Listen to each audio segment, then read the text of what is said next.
Hello, world, and welcome to Creating Light with Kelsey. I am already feeling more organized by fully accepting the shift that was being asked of me and how to show up on the podcast of telling the healing story versus telling the trauma story. And I took notes on how I want to, the points I want to hit today for the topic. I even thought of a topic and then points to just seamlessly flow off of, and then I can give real life examples off of those points. It gets to be easy. It gets to be easy in how you show up. When you are in alignment and in your authenticity, it will flow. If you keep hitting the resistance, this is another form of like, if you keep hitting the resistance, yeah, you're being asked to show up differently. You're being asked to show up differently. You're disrupting a pattern, or if you're really hitting a wall, but you keep going in the way you've been going, then you're forcing something. And force is not the same as discipline. So check yourself on that one and recognize the differences of like, am I forcing something, or is this something that is requiring discipline? Anyway, lovely opening rant. What I wanted to talk about today is addressing when is it time to face our darkness? When do we know? Are there points that we need to pay attention to? Are there signs? When is us just living and existing in daily life turning into avoidance? So I have 4 questions for you. 4 questions for you to get curious about that will help you navigate whether or not it's time to face your darkness on a deeper level, or to seek guidance, or just to really be intentional of being with yourself more throughout the day. So 1, how present do you feel throughout your day? 2, which is kind of a 2-parter, is can you enjoy being alone? And also, with that being aloneness, as the day ends and right before bed, is your mind or heart at peace or racing, or is it like difficult to fall asleep? So that second one is kind of like 2 grouped into 1. Like, can you be alone? And what is you're experiencing when falling and staying asleep as the world quiets down? 3, do your emotions feel out of control? And do you feel that there are disproportionate emotional reactions to certain daily life situations? And 4, are you just getting slammed kind of regularly with intense, hard-hitting emotional waves, or even to the point of flashbacks? So those 4 things. Okay, I just have to preface that as you're listening, you don't know that I took like a legitimate break from a couple days from recording. But if you're on YouTube, you can see I'm wearing a different outfit. When I was recording this episode originally, I had a plan. I was in a flow. I liked how I started it, so that's why I kept it. And then I felt myself getting quiet because there was a lot of people in the house, which is part of the resistance of showing up for the podcast episode, because where I'm at currently, I'm in a transition phase. But right now, I gotta be in my room when I'm recording, and the house that I live in, there's constantly people in and out of it, and I'm just like uncomfortable of recording podcast episodes with people home. And as soon as I noticed my voice getting quiet, I was like, dude, we're done. Like, this is not something that I'm wanting to bring that energy into and tiptoe around. So I just was stopped for the day and came back. And here we are trying again. Thank you for coming to my TED Talk, and let's get back to the episode. How present do you feel throughout your day? That's a big one. It's huge. A lot of people, I feel, don't even recognize how much that they distract themselves. Like, is your day filled to the max to where you don't have a minute to just sit and breathe and be with yourself? Because there's a difference of you're a busy human and you make time to be, or part of your self-care practices are kind of scheduled in that way and you make time. Or do you find yourself constantly rushing around and feeling frustrated because you don't even have a minute? And when you do have a minute, do you find yourself immediately filling that space with something else to do because it's uncomfy to not be doing stuff? Those are big forms of distraction. I had so many clients when I had asked, how do you cope? How do you calm down? How do you relax? And the answer was scrolling on TikTok. No. No, that's not relaxing. That's distraction. That is numbing. That is not actually unwinding the nervous system. It is suppressing the sensations that have been trying to come up and through you within your nervous system. When you go for a walk, can you just go for a walk? Can you observe Mother Nature? Or do you have to be on the phone? Do you have to have music in? Do you have to look at your phone? Do you have to be talking to somebody? That's a form of distraction. I mean, I do it too. Sometimes if I know I'm going to have a long conversation with someone, I'm like, let's go for a walk. But I do make very intentional choices to when I want to be out in nature that most of the time I'm not listening to music. I'm not listening to a podcast or an audiobook or on the phone. I am present with nature. Therefore, I am present with myself and I'm able to fully be grounded with my physical body making contact with the earth. Because if I am still floaty and not fully settled in my body, I'm not really gaining the benefits of the full potential of what Mother Nature is trying to help me regulate myself and be with myself if I'm not doing my part, if I'm still distracting when I'm with her. And when you're eating dinner, does the TV on? Do you sit in front of the TV when you eat dinner? Or can you sit at the table and fully be with your meal? When you're with friends, is stuff going on around you, or do you have to be doing things, or can you just sit and be and converse with your friends?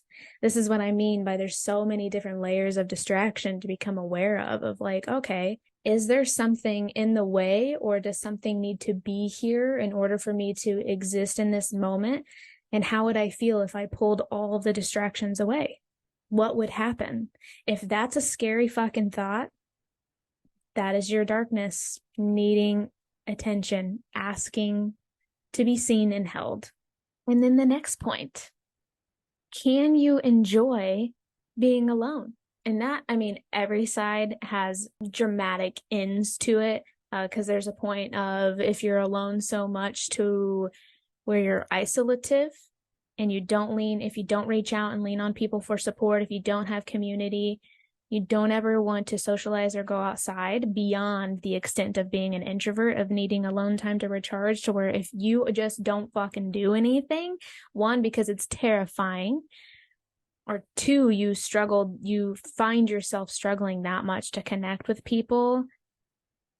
That's a whole other thing. And that's also something to get curious about and look at. And your darkness is asking for your attention because something there needs to transmute. And then also, if you can't be alone at all, plays into the means of distraction. And if you're always busy and doing things, or always busy and hanging out with people to the point because it's a scary place to be alone with yourself and a scary place to be alone with your thoughts and feelings, it is time.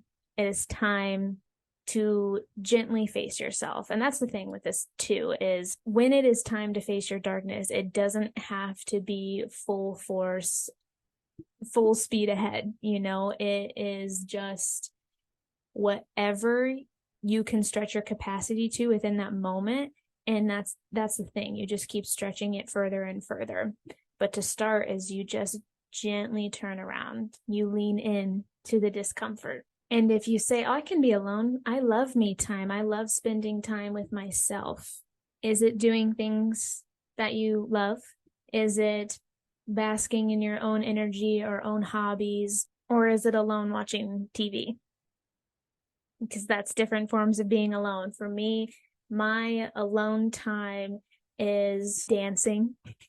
Being with my body and freely dancing in that way, and journaling, creating art, meditating, sitting outside, and just being present with nature, or sitting outside and reading. Because I for sure remember, this is something I consciously choose to stretch my capacity with, because I had a very difficult time being alone. My psyche and nervous system couldn't do things by myself. Like, I didn't feel safe enough, confident enough, secure enough, all of that, all root chakra things, to be able to live life without someone by me. Like my friend Becca growing up, bless bless Becca. She came with me to all the things. Like I couldn't even get a haircut by myself when I was a teenager because I was afraid to go alone. Like that's to the extreme of there's some deep stuff there if you can't even do that by yourself. And then it gets better and better of like what's your levels of how alone can you be with being present without turning into the flip side of isolation, because then that also happened of like the journey of learning to be alone. Then I started to become hyper independent and then wasn't reaching out to anybody, not hanging out with anybody, really just living life, but still pushing myself to go do things alone, which I do in a way think that was needed. Like I needed to really extract all the things that were filling voids and codependent and be with myself fully in all aspects of life to fill my own voids. So then when it was time to be like, okay, yeah, now like I realize I actually need human connection. It wasn't from a place of filling a void. It was from a place of being of complete well-being. And along with the being can you be alone part is getting curious about your quality of sleep, because most of the time when we are asleep, we're going to bed, we are with ourselves. Even if you're with a partner, you're still in your own energy, within your bed, within your thoughts. Everything is quieting down. Can you be with yourself in that moment? Does your body allow itself to relax and peacefully fall asleep? Or do you have a very hard time falling asleep and staying asleep? Is your mind and heart racing? Like, is that a difficult thing for you? And do you have to do things to distract yourself to a point of exhaustion to where then you can finally fall asleep? That would be the time when your inner darkness is asking you to look, to pay attention, to face something. Because when your inner darkness feels tended to, that stuff doesn't happen on a regular basis. My biggest tip for that is if your mind and heart cannot calm down to fall asleep, is I just pull up my notes app on my phone.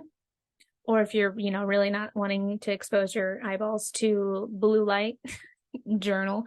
But I just mind dump like anything that is on my mind. Like there's a reason why I'm not falling asleep right now. And like, I have something to say. And so I just let it rip.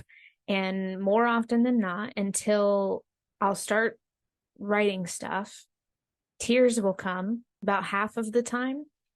And then I freed up the space to actually fall asleep after that. Like when I feel done and complete with that process, then I put my phone down and then I try to fall back asleep, and then I don't have as much trouble. And I try my best to not get wrapped up in the story of the feeling. I just let it have a voice. But then sometimes, and stuff comes in waves and phases, but if there's like a phase of that repeatedly happening every night, then I start to get a little more curious of like, is there something that I'm missing, or is there something that needs to shift in my daily life to the point of I'm not looking at it, and because I haven't looked at it or because something hasn't shifted that needs to shift, now I'm being presented with anxiety at night that's keeping me up. And then it's forcing me to feel something because I can't fucking fall asleep. Which, same shit, is I still continue to journal each time and be with it and thank the feeling for being there because it's trying to tell me something. And that's the gentle act of turning and facing your darkness, is giving it a voice and journaling if you're having some trouble falling asleep. Point number 3, do your emotions feel out of control? It's not that we can really control our emotions, but do you feel like at a pin drop, you can lose your shit? That's something to get curious about, because most of the time when our internal world is cared for, it doesn't take small things to set us off. So that's the discernment on that. If you're noticing your window of tolerance is super tiny, there's something inside that is needing your attention. because it's getting to the point that it's getting louder and louder, and anything will trigger you because it's demanding to be felt. So it's like starting to look in your external world for any opportunity to be released. And that is usually most of the time a completely unconscious process. And that's when projections come into play and full on boisterous emotional reactions. That's when that happens. If something is suppressed long enough, or if you have been ignoring your needs long enough. To extend further on like what I mean with do your emotions feel like they're out of control is that pin drop metaphor, but are your emotional reactions disproportionate to daily life events?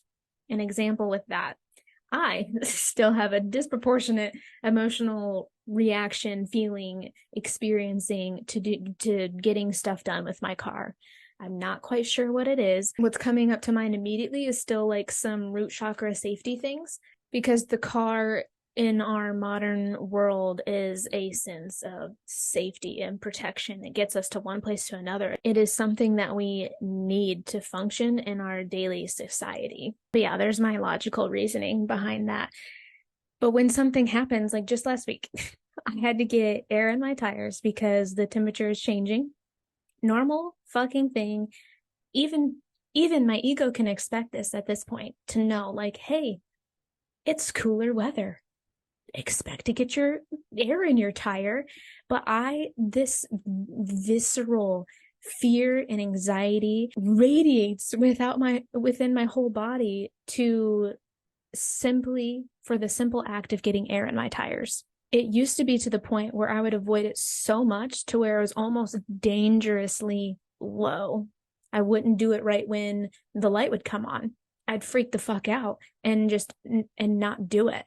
And I remember one of the first times of needing to do it, because before I was in past relationships, and then the partner just took care of all the car stuff. And then even before that, when I was a teenager living with my parents, my dad took care of the car stuff. So it was just this thing that like I never had to worry about. And then when it was my time to take on that level of responsibility with all car things, I was like, what the fuck?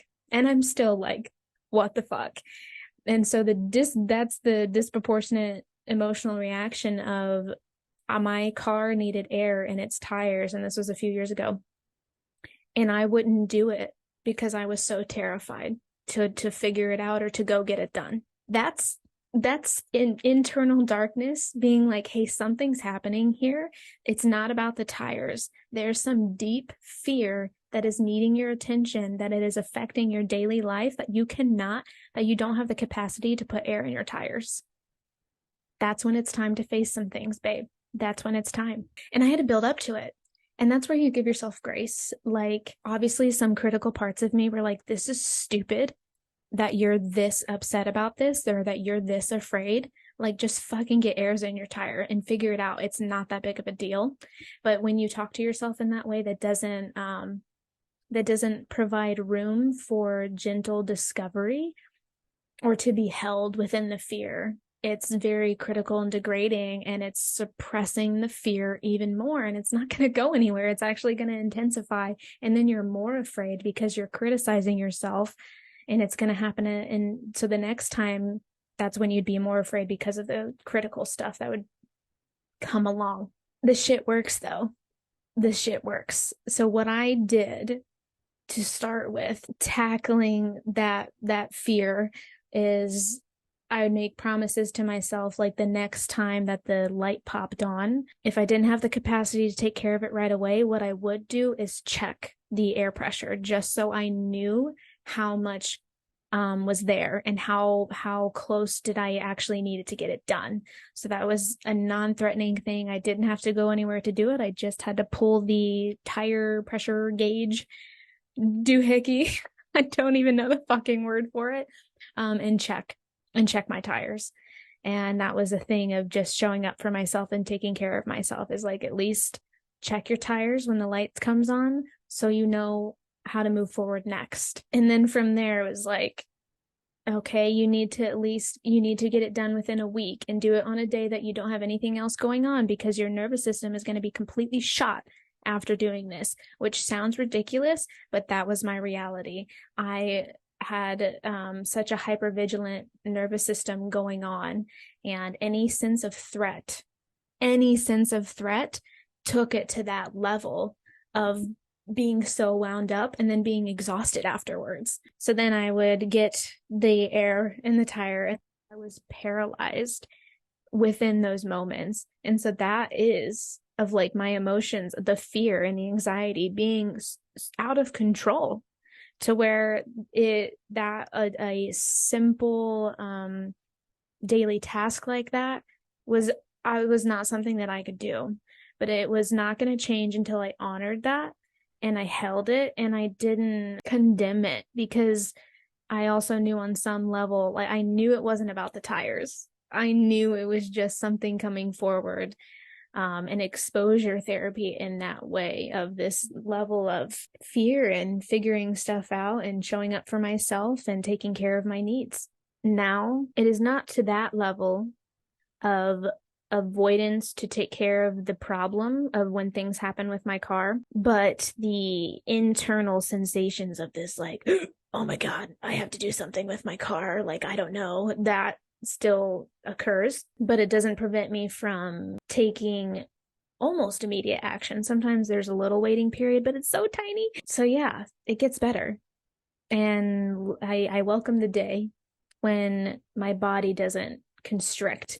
And the last point number 4, the thing that would happen that would tell you that it's time to face your darkness. Last point, which is a build on number 3. All these kind of tied together, not a coincidence, very intentional. But are you getting slammed with hard-hitting, intense emotional waves consistently? With that, like to the point, the full extreme to that would actually be straight up disassociation and blacking out and not remembering parts of your days. But then it would be flashbacks. Then it would be the intense, hard-hitting emotional wave. And then also, this is like a continuum of intensities of like how extreme it can go. And then also, how are your dreams? If you do remember your dreams, but are your dreams unpleasant? Are they violent? Do you have regular nightmares? Because if they are operating within that realm, within your unconscious, something is trying to speak to you. So the nuance on this, on how it's a little different than question 3, because of the emotions feeling out of control of like, could a pin drop and you're going to pop off on someone's bitch ass? Or for this one of getting slammed with intense emotional waves consistently, is, are you just existing in your life and then all of a sudden you feel so intensely and you don't know why and you don't know what it's connected to? If you can never figure out why you're feeling so intensely, but it's happening so much to where it's exhausting throughout your day, because if that were to be happening, that'd be a quite scary thing, of just never knowing or never understanding why, or not knowing the tools of how to manage the wave. That's where it can feel like your internal world or this darkness has control over you versus you having control over it. Emotions, because you can't control emotions. That's the like paradox of it, is they do come, and sometimes they can be hard hitting, but I can guide it through me versus being completely taken out by it when it happens. So that's the thing to get to recognize, is like, are you, when you do have a wave coming on and it hasn't been triggered from external circumstances, it's just a wave that you're experiencing. If you feel like you can't get a handle on it, like a panic attack is the like most extreme end on that, on this like particular point I'm trying to land, it would be a very scary thing to experience. And then you'd go to distraction, because that's so intense to be in that experiencing and not knowing how to guide the emotion through you, and not understanding that it is temporary and that it will end, and it doesn't have to mean anything. It's just an emotional wave. But if you don't have all of that awareness and you don't know how to efficiently move it through you somatically, or just being with yourself to process it, to give it the space, the proper space, it would be extremely overwhelming. And with flashbacks, I mean, that's just, to me, that's a very blatant sign. That is something you do not have control over, but your psyche is screaming at you because it will flash you back to a time, to a traumatic time, an unpleasant time. So you are back in it, and you could lose complete concept of time, and you really think that you're back in that moment physically and emotionally. So I'm going to tell you right now, very frankly, if you experience that, you are needing guidance. Your darkness is needing tended to. And if you don't know how to do that, seek help, because that's not going to get better, and it's not going to stop, because it's no longer avoidable. Your body is no longer allowing you to avoid it if you're to the point of experiencing flashbacks. So you're going to need help, and it doesn't have to be a fast-paced thing, but as long as you are on the journey, you're giving yourself the opportunity to no longer experience flashbacks. And let me tell you, I only needed to experience 2 before I was like, holy fuck, I need help. I can't do this anymore. That's a very scary situation to be in public and experience a flashback. So that's not something I wanted to continue to experience. And I sought help after that. That was actually the first time that I had taken myself to therapy. I have still experienced some, but not to the point where I lose time and space. So wins on that, which will gracefully tie into next week's episode, because my plan for that is then letting you guys know of how it was for me facing my darkness for the first time and what that looked like. That was synchronistically unplanned, because it was the flashbacks. It was the flashbacks that started that to me and got to that point, because I'd just been aimlessly meandering through life and not sitting with myself and in constant distraction and being busy. And then I started the work because I started grad school. So that's LOL and ironic. No, I did start the work a little bit in 2014, but 2017 is when it just got slammed. And that's when the flashbacks had started. And it was just like, wow, okay, this is way deeper than I thought.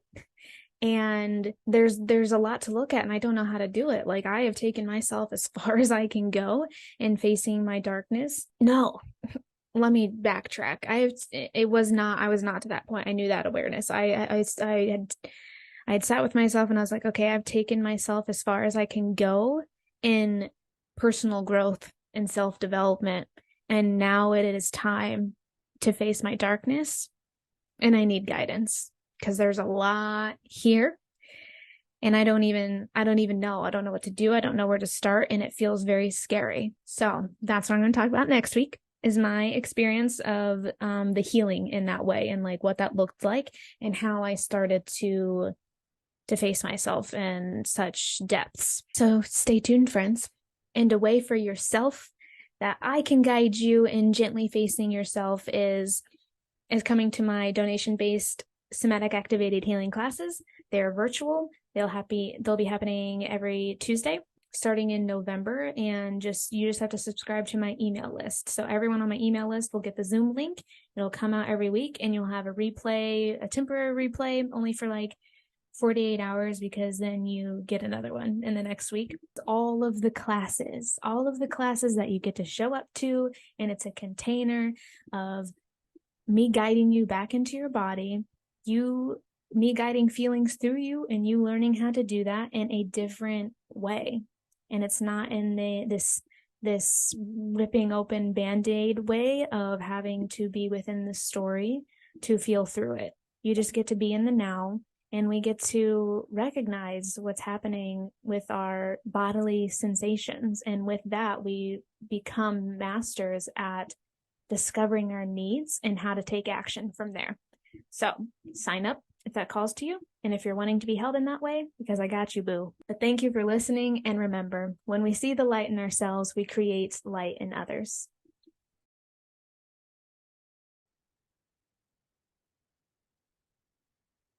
as my friend Kioma has mentioned, holding it like a glass of wine, a chalice, my microphone.